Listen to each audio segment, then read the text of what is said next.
Hello, welcome to the Smashi Sports Show. Today is July 10th and it's a Friday. And I'm your host, Sarah, and I'm joined with. Abdul Majid. And how are you doing and how are you feeling today, Majid? Sleepy.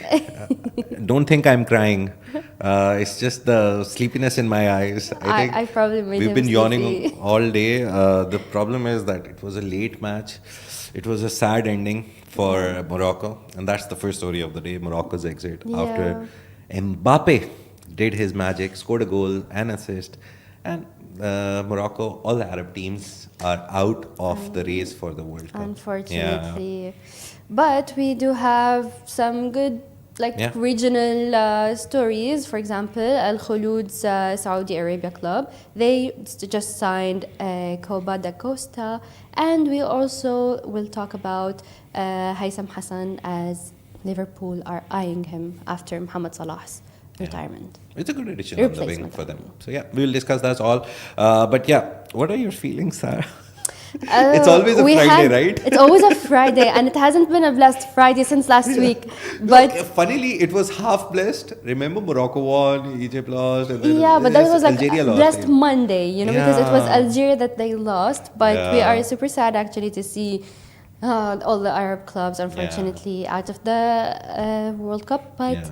they did last well, Yeah. and I do think that Morocco would have still had like a proper chance if they had held up the same level of performance during, especially the second half. I saw like a little bit of highlights of the match. I didn't watch it, unfortunately. I was sleeping, but Everyone was sleeping. I mean, it was late. I wanted to stay up Yeah. late, but it wasn't No, like the first realistic. half, I saw the first half and I was like, okay, Morocco made a few chances. Yeah. Sometimes I just thought they were not willing enough to shoot at goal because they were, and also we need better strikers in Morocco team. We can't always rely on Ashraf Hakimi and Brahim Diaz and all those people. There's just two things lacking, and it's not a big jump from good to the best quality. It's just two small changes I think Morocco need to become world champions or at least go to the last final. It's just one good attacker who can dribble past 2, 3 defenders, kind of like Mbappe or Ousmane Dembele. I'm talking about world-class talent here, but just one player because I didn't see any of them try to dribble it past or try to make a move between, do a Neymar or a Messi or a nutmeg. None of them even tried. That was my contention. I was like, I think they lacked there. Otherwise, they made good chances. They were always on the edge of the box, and then somehow the ball went to the sides or the back. I was like, try and shoot. And I think Mbappe listened to me, and instead he was like, okay, I'll shoot, bro, no problem. And he got a ball at the edge of the box. Perfect place for Mbappe to cut right side, and he curled one past the defender. I forgot the name of the defender, but to be honest, bro, open up your body. Do a Suarez. You remember the Suarez Uruguay clip? It's very viral. Everyone knows about the scene where Uruguay were winning, and on the goal line, Uruguay Suarez jumps up and hits the ball with his hand, gets a red card, is sent off, and the keeper saves the penalty. Uruguay, I think, went from round of 16 to quarters thanks to that. And he got a red card. It's fine. You take one for the team. Yeah. It's Suarez. He took one for the team. But the defender was like, I was like, bro, it's fine. Unintentional handball is a thing. You're also outside the box. He was outside the box when he jumped. So it wouldn't even have been a penalty. So it's just that some moments I've seen Arab teams and Arab players not being that world class level quick thinking. And I think the more they're playing, the more they're reaching these quarterfinals, later stages of bigger tournaments, that will give them more experience. And next time they are hosting the World Cup, so most probably home advantage also. So that will be a good thing. Yeah, I Yeah. mean, for Morocco, I feel since this is their second World Cup with the Yeah. same like players and everything, they will learn from these two tournaments and they will come back stronger. Because I was saying in the morning to my colleague that I do see a trophy for Morocco Yeah. coming very soon in this lifetime. Yeah. But I mean, it's France. I really kind of I hoped against it, but it was kind of expected. And even Yeah. like the manager Wahbi, he said that obviously we don't have any like, bad feelings toward France. We kind of Yeah. acknowledge A lot of that they them have deserve played together. this win, Yeah. you know. But they will probably like I see it happening very soon, or I Also- see them at least reaching the Yeah. final. But this is France, third time in a row qualifying to the Yeah. semifinals. So Their attack is crazy good. the most boring thing that will happen this World Cup is France winning. It's not, to be honest. It's like me. Germany winning when everyone was like, okay, Germany is going to win. They were Exactly, where's undisputed the fun in throughout that? the tournament. If I think we got the fun from the smaller teams this time. I think did. this World Cup, after 20, 30 years, if when my kids and all the next generation, Z and Alpha, they will be talking about older World Cups like we talk about the Italy win, the France win, the Brazil win, the France win over Brazil, all those World Cups that we remember. We remember from a miraculous performance by Zidane in the final beating Brazil, or the original Ronaldo scoring against England. We remember all those things, the famous headbutt. It's always the moments that you remember. This World Cup, the moments I think won't be Mbappé scoring worldies or crazy goals or someone. It will be two things. One, Arab teams, for us especially, going forward, Egypt winning their first ever World Cup match, going towards round of 32, doing good. Almost and beating the smaller Argentina. teams coming up with that quality, and they just need like, it's just a 1% jump for Cape Verde, for example. They have now seen that whatever they did worked. One of the teams no one is talking about is Japan. The technical ability of Japanese team, the way they form around players and the way, obviously they lost, but there is something coming from Japan in the future. They have been a good team in the past. They've gone to quarters and semis. So the smaller teams, those highlights, Cape Verde giving Argentina a time of their life, and Argentina were like, bro, we don't want to lose to Cape Verde. And then Arab teams coming up be like, no, we were not here just to fill up the number of 48 teams.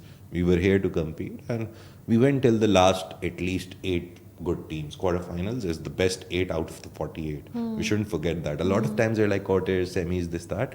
But if you look at the tournament, out of 48 teams, you were in the top 10 percentile. You're the best, one of the 8 best teams in the tournament. So yeah, good for the Arab teams. They're out, but it's fine. So I'm It wondering, happens. but- But the next World Cup and the World Cup after that, to be honest, it is going to be a generational shift for the Arab teams. Morocco, Spain, Portugal hosting. Sadly, Ronaldo won't be able to play on his own turf. No, Maybe no we'll one see knows. his Maybe he son. makes a cameo. Yeah, maybe 90-minute we'll see sub. his son. You know. But Morocco is one of the hosts, so we hope Morocco is at that level. I was telling Sarah, asking Sarah actually before this whole thing, since Morocco was obviously one of the favorites in this World Cup. Yesterday, a video popped up on my feed. It was all Morocco, obviously. Morocco, France, France, Morocco. One of the videos. And I went into the detail. So Morocco didn't come here by chance, or it's not that some of their players play in Europe and that is the experience. 2007, Morocco's king, King Abdullah, I think the third, he saw Morocco performing so badly in the World Cup or some big tournament, and he was like, I don't know how, but we need a world-class team. He's a fan of football. And 2009, they opened their academy. It's a 16 million euro academy. It's not even a small investment. 16 million euros for a North African country, it's a big amount. They invest that, they open a academy, and all the players that you see today are the result of that academy. I saw a lot of comments about, oh, Morocco, all their players are convert, they're French nationals born there, and then they decided to play for Morocco. Okay, but they come through such a nice academy, and then they turn into this final product that we're seeing. And obviously, the newer generation would be better and greater, because they were opening one more world-class facility in their capital, and also now they're building more stadiums. So more stadiums means more kids will go to the matches, more kids will develop the love for football, and more talent will come through. So that environment that you have to create at a national level, Morocco is doing it, Saudi is doing it, we see UAE doing it, investing in world-class coaches. So all of this is happening. The next 2 World Cups, to be honest, I wouldn't be surprised if one of them is won from this region, from the Arab region. So yeah, we're very optimistic. Well, That's but- the point. Yeah, but I just want to say how Bono's Oh, yeah, save yeah, of the penalty of Mbappe's, and he actually, I think, like made history as the most to save penalties in the World Yeah, Cup, yeah. and he's 7 out tied of with 9. Martinez from Argentina. Argentina. Emilio You know, Martinez. but to save Mbappe's, I don't think anyone has saved Mbappe's penalty in the World Cup yet. Yeah, it's also Mbappe after the post-match conference. Very funny remarks. He was like, they asked him, "What happened during the penalty?" And he was like, "I was told it's a penalty. I put the ball. I came back. I was preparing to take it, and then the ref came and he was like, no, no, no, no, it's not a penalty. We're looking for a foul." So he was like, "Okay." I relaxed. I was like, "Okay, not a penalty." And then after 2 minutes, he comes back and he's like, "No, no, no, no, it's a penalty." So he's like, I was so confused that eventually it translated into a very, to be honest, it was not a Mbappe penalty. He loves to score with very fast speeds. He puts power behind them. Mbappe penalties are top corners or bottom corners with power. That's his style. And it was a very lightly taken corner. But Bono, to be honest, credit to him also.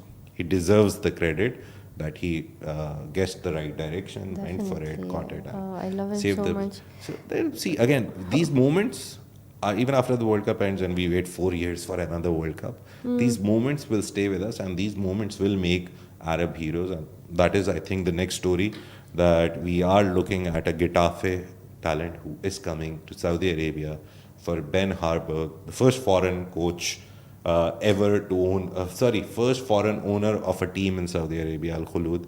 He's signed a star in the making.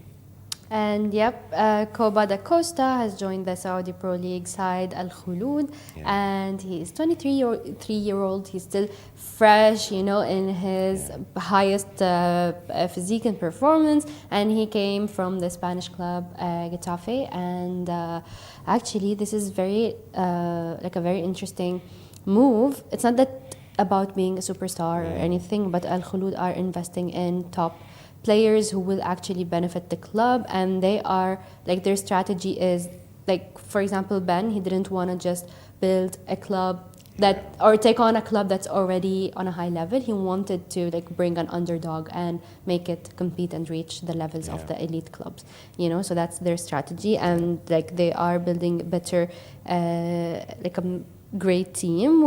They already have, their squad already includes, for example, the Argentinian player Ramiro Enrique. They have the Saudi player Hassan Bahbri, and so much more talent that they are relying on, like bringing them to the top, you know.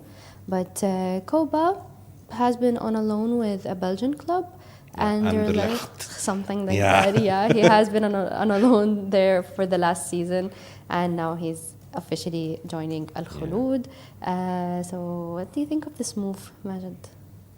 I was looking at Ben Harburg's podcast with Mo Islam. He's one of the famous podcasters in Saudi Arabia. And it's very interesting the way he explains the whole business behind it. But to be honest, credit goes to him. He's always at matches. He's in the audience. He's jumping, dancing, singing. He's doing everything with them.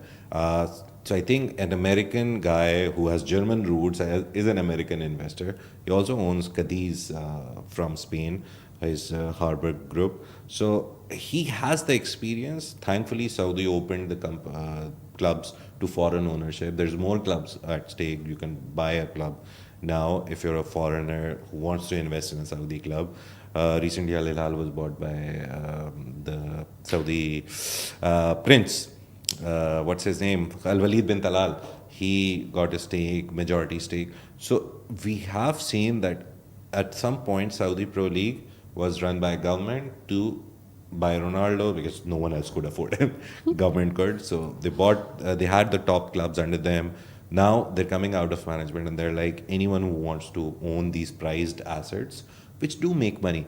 Ben Harburg, thankfully, there's a lot of, there's not a lot of information or what do I say, literature about what money do the clubs make, how are they making money, is it sponsorships?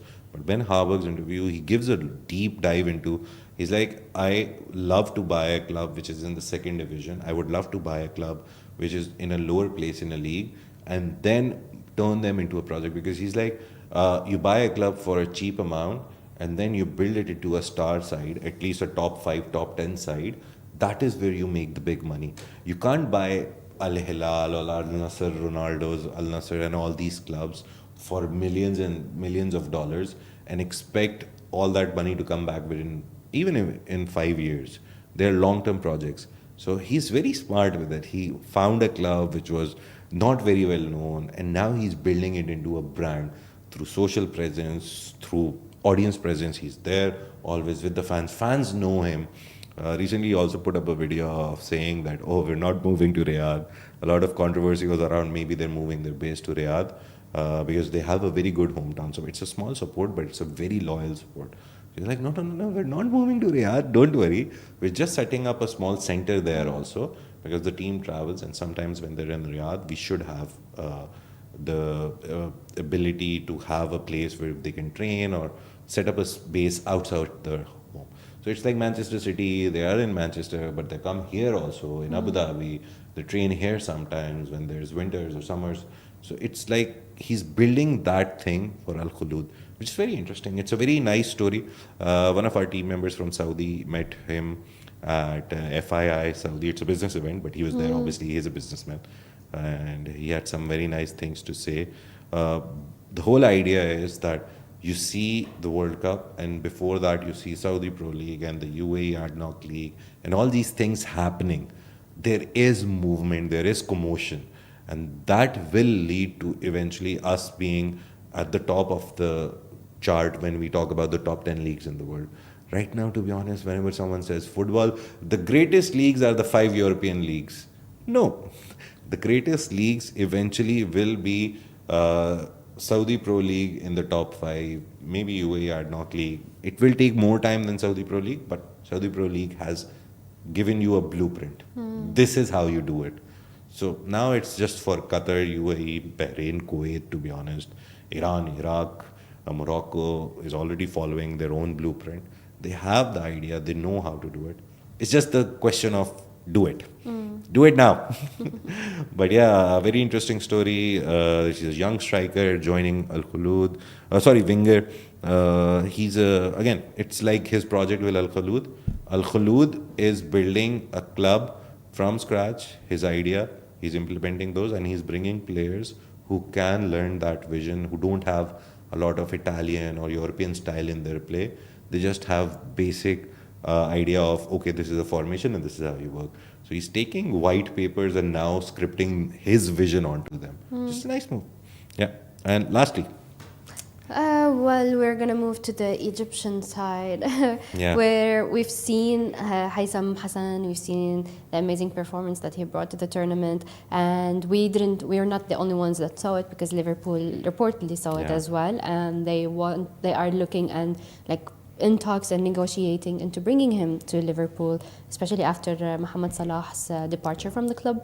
And so it's like reportedly the deal is estimated at around $14 million. And Haitham currently plays at Real Oviedo.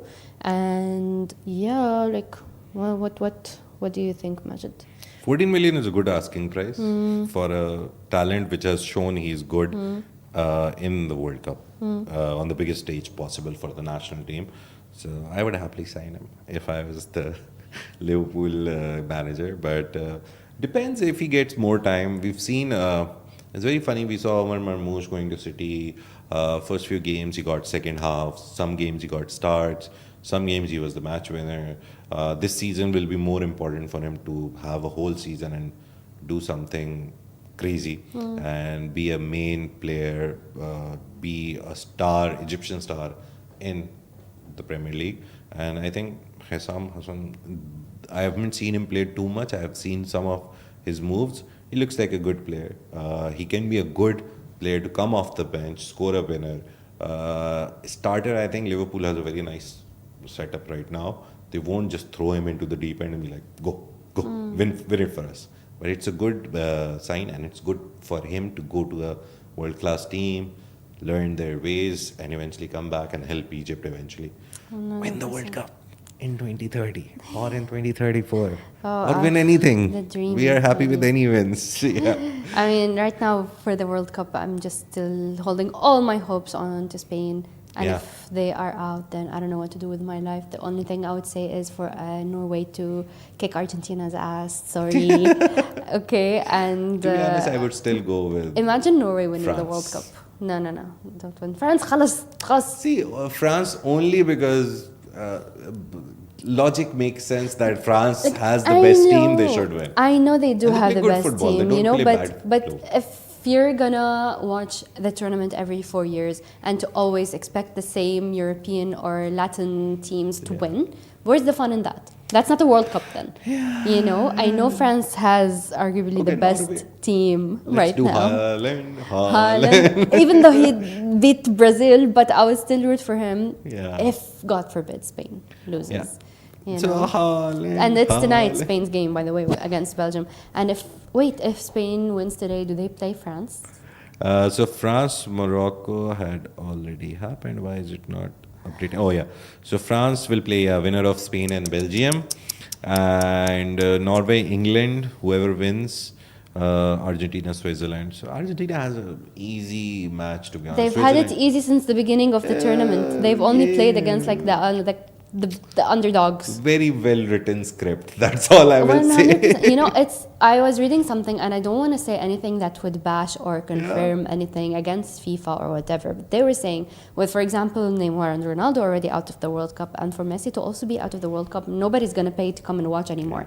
You know, even if they are not like favoring Messi or Argentina, but that's why. There's a lot of reports like Spain A Belgium lot of match. reports have been happening. A lot. Spain and we're seeing Belgium a lot. match was being sold one ticket like the last nosebleed section, the last section. It was around $2,500 and now it's dropped to $1,300. Yeah. So I that's mean- the effect Ronaldo has. Yeah. People don't want to The watch thing is- Spain and Belgium. The thing is, I'm a massive Messi fan, and he's my all-time Yeah. like second favorite player. So to see him being pulled into these, It's not him, to be honest. It's I not don't think he him, has exactly. the brain capacity to do all of this. He just goes on the field, plays his football. Whatever happens outside of that, he can't really control it. If FIFA puts him in a group which is easy to come out of and then makes a whole scene where they can easily go to the final, I don't think he would have requested it.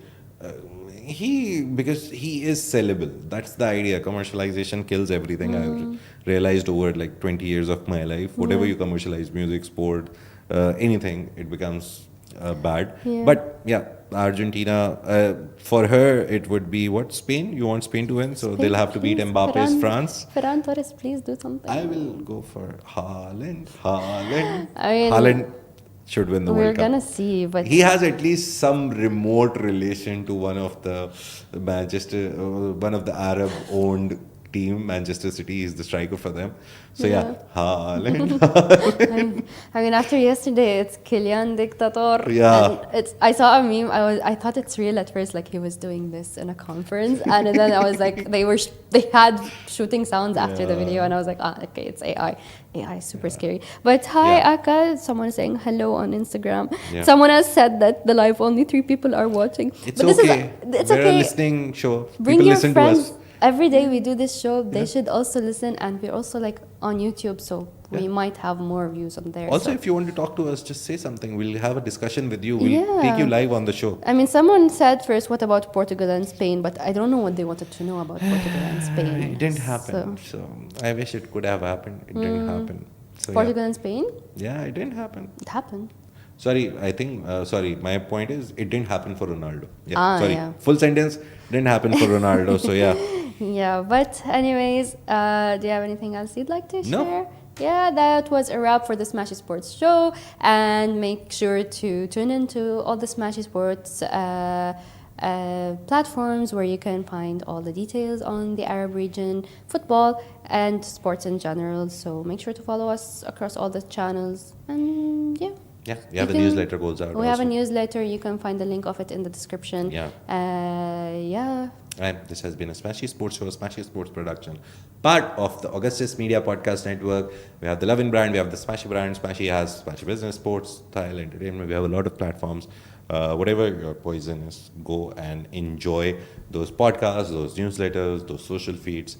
And this was the Smashi Sports Show. We will see you on Monday now. Hopefully, Spain wins. Hopefully, Norway wins. Holland. Holland. Okay, take care. It's Bye the bye, national guys. anthem now. Bye.